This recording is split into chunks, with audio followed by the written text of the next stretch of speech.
So let's be real here. My attempts thus far to make content centered around genres other than racing have become a series of difficult endeavors, to put it mildly.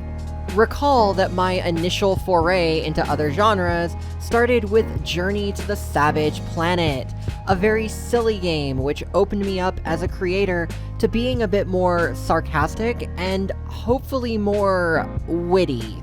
And the only real problems with that 20-episode series were A, my audio quality was very subpar for the time, and 2, my delivery could have been far more engaged the way it is now in my rival series, just as an example.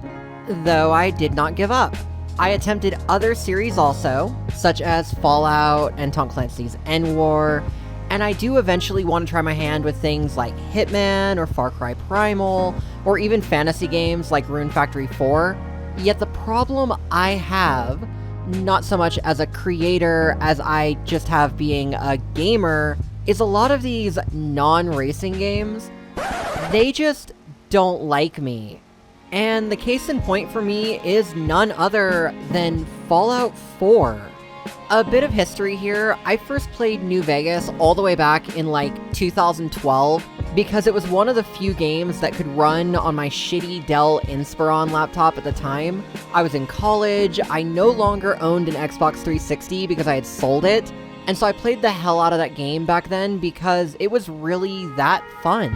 Now, in 2018, I decided to get an Xbox One, return to console gaming, and the first game recommended to me by a close companion of mine was Fallout 4. So I bought it, played it for a few hours, then proceeded to not touch it again for literally 5 years. Almost 6. Literally until about a month ago.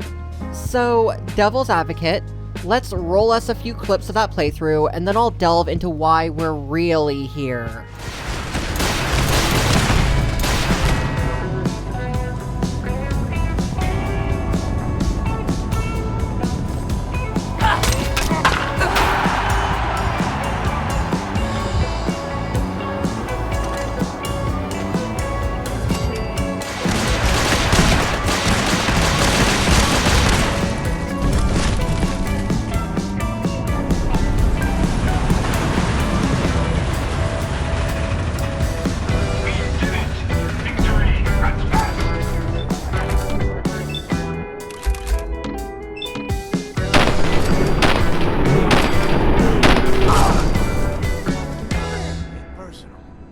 So yeah, this game is interesting, and it definitely is different from New Vegas in every conceivable way. The problem that I have with it, however, is that it's different in every conceivable way, for the worse. Like, the actual design decisions are all intentionally worse than in New Vegas, and that's not getting into all the glitches and bugs this game has, which further ruin gameplay. So I'm just gonna talk about it because I need to vent. Cliff Notes version. The game opens with you being a guy or girl character, married to each other, when the nukes go off and you're sent to Vault 111 to be cryo-frozen. You wake up halfway through this to see your infant son get abducted and your spouse murdered. You go back to cryosleep and you wake up an indeterminate amount of time later, you leave the vault, and you explore the wasteland. And from there, you can do literally whatever the hell you want. A freedom that literally breaks the game from the get-go. See, this game has a very bad case of but thou must. The first real location every player explores is Concord, where you meet the Minutemen and the Raiders. You can side with either of them, or so I've heard, but most likely you will side with the Minutemen, and they'll start you on 2 branching paths. Go to Diamond City to look for your son, or join the faction of your choosing and start securing settlements for yourself. It is in your best interest to partake in the latter and not the former, because settlement building is good for EXP grinding, and the path to Diamond City is littered with hostile enemies that are significantly higher level than you.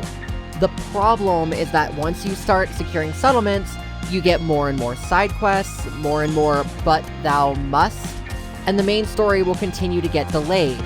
Full disclosure here, I did not reach Diamond City until 9 in-game months after I had left the vault. Yes, I could have, theoretically of course, just made myself another son with one of the Minutemen survivors instead of looking for the one who had been abducted and who I wasn't very emotionally attached to.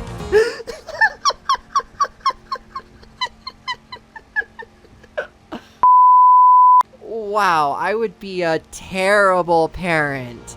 But I digress. In spite of the zaniness littered throughout the Commonwealth, the game did try very hard to be super serious the entire time, and it openly penalized you for trying to subvert that seriousness. Every dialogue choice in the game had 4 options available to me, including a sarcasm option, which was the one I usually picked because, well, I'm an asshat.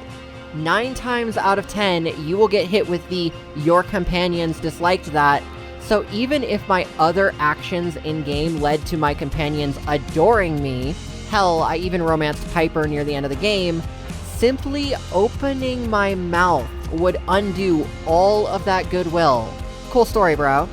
And speaking of story, the whole reveal at the end of the game was just lost on me. I know it's been 10 years since the game came out, and spoilers don't matter too much now, but I'ma just say, having the guy who abducted your son still looking like he's in his 40s when he's actually 104 is just bullshit. Oh, and it gets even worse than that when the game finally drops all Fallout pretenses and just becomes Skyrim. There are 2 instances I need to talk about here. One is a weapon called Krem's Tooth, a sacrificial blade that you find in a quarry, and how does the game tell you about this blade? Well, with psychic visions, of course. There has never been anything in the Fallout universe to even hint that psychic powers exist. Hell, I'll take the aliens over this one. But the second, even more egregious example was definitely the Secret of Cabo House, where the residents are literally 400 years old, meaning long before the Great War was even a thing, and they basically made an age-reversing serum out of an ancient artifact. Like, what? I don't get it. So, in the month of July, I spent like 80 hours on this game so I could finally beat it, and like Skyrim, this game has the infinite wisdom of, as you level up, enemies scale in difficulty regardless of what difficulty you are playing on. So even at like level 40, I was still coming across enemies with that dreaded death skull that indicates they are significantly more equipped than you are and have significantly more health. The only way I got through most of this game, I'm gonna be real, was chipping away at these enemies with the highest powered 308 sniper rifle I could craft at a workbench, further augmented by a legendary perk or 2. And as for close quarters combat, whenever Krem's Tooth was no longer effective, I swapped to a fully modded combat shotgun. So yes, the sniper shotgun combo paired defensively with Enclave Hellfire Mark 6 power armor that I acquired at one of the faction's many encampments allowed me to pretty much destroy the Brotherhood of Steel at the end of the game.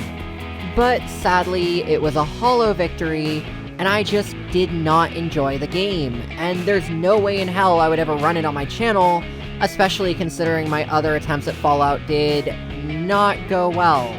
At all.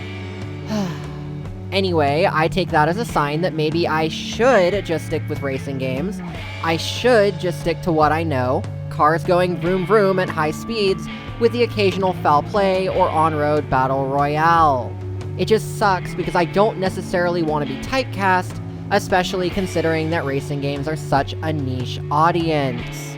And now it's time for a progress update.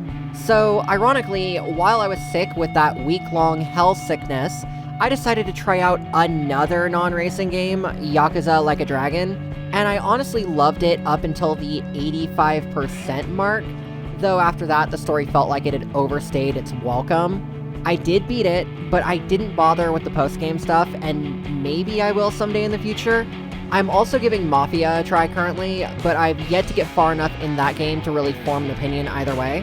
The voice dubbing project is still not done, but in my defense, I have got through over 2 hours of audio edits and only have 45-ish minutes of raw audio left to go, which will probably take me another 10 more hours to do, but it is what it is. As always, thank you so much for watching. Don't forget to like, comment, subscribe, and tell your friends. I'll see you in the next one.